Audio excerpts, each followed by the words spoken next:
Ake sizifune sizithole Mabhodla TV. Mabhodla TV. I know my story. Mabhodla TV.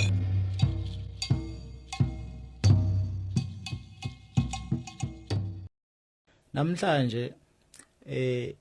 ubugqila buphenduke baba umsebenzi because kwenziwa nemsebenzini same thing ayenziwa ngekhathi zobugqila ukuthi ngekhathi zobugqila kwakubhlungu the reason kwakubhlungu is because isubconscious engakakujwayele so abelungu they knew ukuthi in time lokho sibafaka kulesimo lesokugqilazeka ikhona igeneration ezozithatha yamukele ngoba izobusijwayele yabo so ubugqila ke namhlanje bubizwa ngumsebenzi that's why ungeke umfice umuntu osebenza ojabule ngoba even nemali eholwa emsebenzini imali eholwa emsebenzini ngiyangibuza kwantu ngithi umuntu osebenza ukwazi kwenzani ngemali yakhe in fact iyodwa into akwazi kuyenza ukwazi ukuthenga ukudla because ngisho impahla siyasivula ama account esikwenetu ngobani back kuma plantations ekhaya zobugqila impahla wawunikezwa whatever ubopha ufase ukuthi kuyakunela kukunela it didn't matter into kwakufanele ukuthi bayenze kokukufeeda because kwakumele ukuthi usebenze uyabo so namhlanje imali abantu bakwazi kwenzani ngayo bakwazi ukuthi bathenge ukudla bagibele transport and food which is the same thing ayenzeka ngekhathi zokugqilazwa komuntu uyabo but lento yenzeke iminyaka engamakhulukhulu until yazaba into esijwayelayo into ebayinoma uyabo so ingakho ngithi into isemqondweni umuntu owagqilaza umuntu omnyama waya understand ukuthi ngine period at least ka 100 to 500 years ekufanele ngiyisebenzise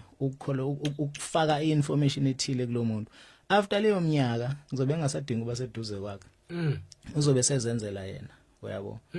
ngathi ngisegoli ngangiyokwenza ipresentation sisesikoleni ngicathi sethembisa ngabuza kwesasinabo ngathi la esikoleni ukhona uthisha omlungu ufundisa la esikoleni baphendula nje ngenkulu excitement hayi akekho umlungu yes so umbuzo wami uzothi mayengekho umlungu wayesifundisa izingane ngendlela yabelungu wayesingafundisa izingane ngendlela yethu because akagcinanga umlungu ogqilaza umuntu wabe semkhandela isikole mekhanda isikole wasefaka i-education system ezofida yena futhi umlungu hambe ubheke incwadi ezibhaliwe eziseyikoleni today ubheke ukuthi umsuka wazo zibhalwe oba zingabhalwa umuntu omnyama bazipublishwe kuphi because ziyacheckwa ukuthi emqondweni weingane izofundela ezincwadi zizofika ezenzeni zizoyiphaphamisa iningane noma ezoyigcina ilele so uhamba esikoleni uyingane uinquisitive uexcited ubuza imibuzo uyahlupha ugibele emadeskini wenza yonke into le yes afika uthisha first day amazi oqala ngiyangibuza mina ngithi what were the first words teacher awasho mayifika eclassini beyitshela abantu ukuthi trick question le akusiyi trick question uthisha wathi thulana umsindo those were the first words thulana umsindo ngoba nani banga umsindo nikwa grade R noma nikwa grade 1 first year anazana na order jo nijabuleleni uthi ngiyabonana nzingane nigcwele all over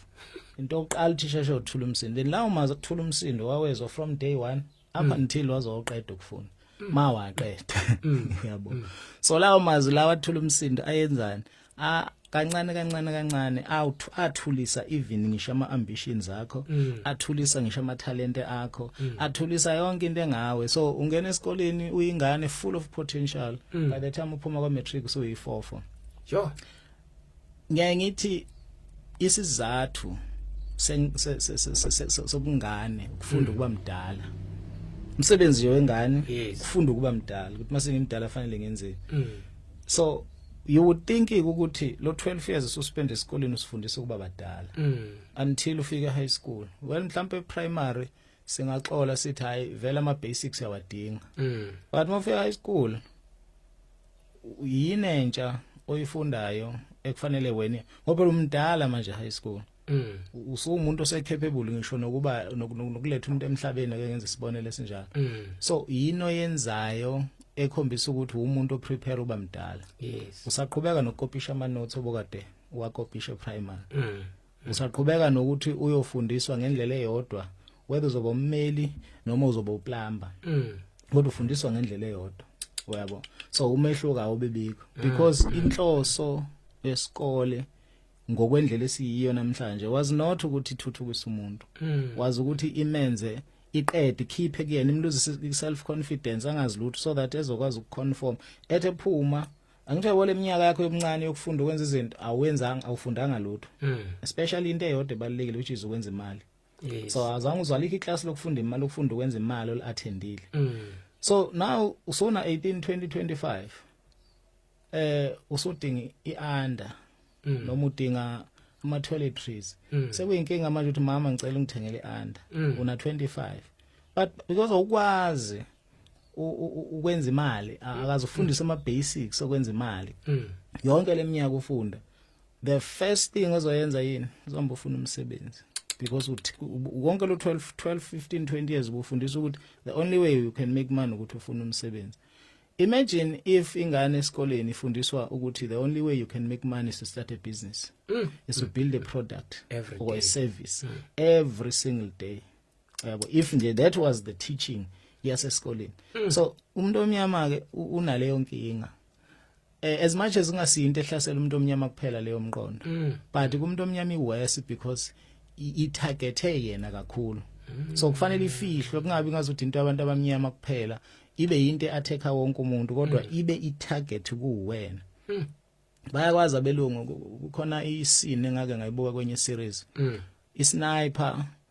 sithunywa ukuzobulala umuntu othile but ukuze sifihle ukuthi ubani besombulala sidubula abantu noma bawu5 ukuze ngabonakala ukuthi ubani obeyitarget so same thing ke with abelungu everyone emhlabeni is going through the same schooling system but itarget ithina because kuyazi ukuthi umuntu omnyama meke wahlakanipha asidinge yabo nje bakuliwa manje asidingi kulwa thina sinama numbers we can just come together sizenzele into yethu umlungu singamdingi and umlungu se irrelevant same time ukunqotshwa nje komlungu kusimple kabi but indaba esekuthenini usilokhe emqondweni ngocabanga ukwenza into yokuyimela uyacabanga isupport uzoyithathaphi cabanga imali uzoyithathaphi but masenza ama calculations ezeyimali uyabona ukuthi how okay South Africa plus or minus 60-70 million people so if labantu laba they were to donate esikhwameni sokulungisa iSouth Africa u10 rand ngenyanga that is 700 million or 600 million so that is a billion every 2 months abangayiraise ngo10 rand ngenyanga abantu abamnyama bebodwa ngoba phela uya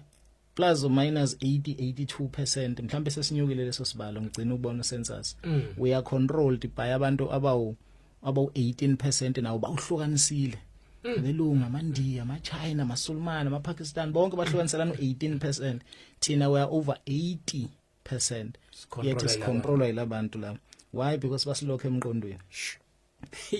indaba nje semqondweni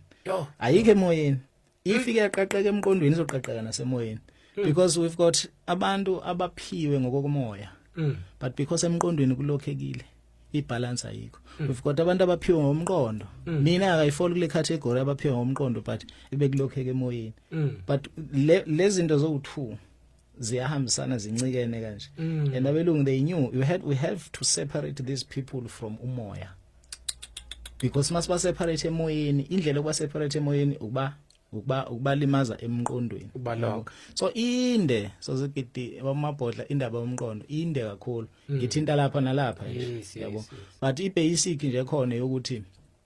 umzukwana esikoleni safundisa into ekhona safundisa ngomqondo safundisa abantu ukuthi isinqumo sithathwa kanjani safundisa abantu imali yenziwa kanjani at a primary level yabo kuthathwa stick person leso Bob Proctor naye asifundiswa sifundiswe from primary level ukuthi lama poem ashiwoyo akuprograma umuntu ngendlela errong ipoem kube eyokufunda ngomqondo umqondo wakho usebenza kanje ingane yazi umehluko phakathi kwe subconscious ne conscious yazi ukuthi okay ukuze ngiphumelele empilweni ngidinga ukuthi umqondo wami ngu-operate kanje iphinda phinda izinto ayikho into empilweni oyaziyo ongayiphinda phindanga yabo so ukuphinda phinda is a very very critical tool of umuntu generally isikole sithini mayelana nokufail eclassini. Yes. Uma wafail so isidoma ngithi. Yes. So lokho ku discourage ini iunderstanding yokubaleka ukuphinda phinda. So uma uphinda phinda uzibona isidoma ngokwasesikoleni. So lokho kwenza ukuthi ungakufuni ukwenza ukuphinda phinda. Uma ungaphinda phinda ufundi. Repetition is the first law of learning. Akukho kudlula ukuphinda phinda. Ukuphinda phinda kuchaza ukuthi into uzoyazi noma ngabe kuthiwa uthatha kancane kangakanani. If uphinda phinda long enough abelungu baphinda phinda into eyodwa kithi ukuthi bona ba superior kithi ngendlela ezimbi ezibhlungu. Namhlanje ku automatic qhamuka umuntu omnyama qhamuka umlungu endleleni encane espaceni esincane ubani ubaleka kuqala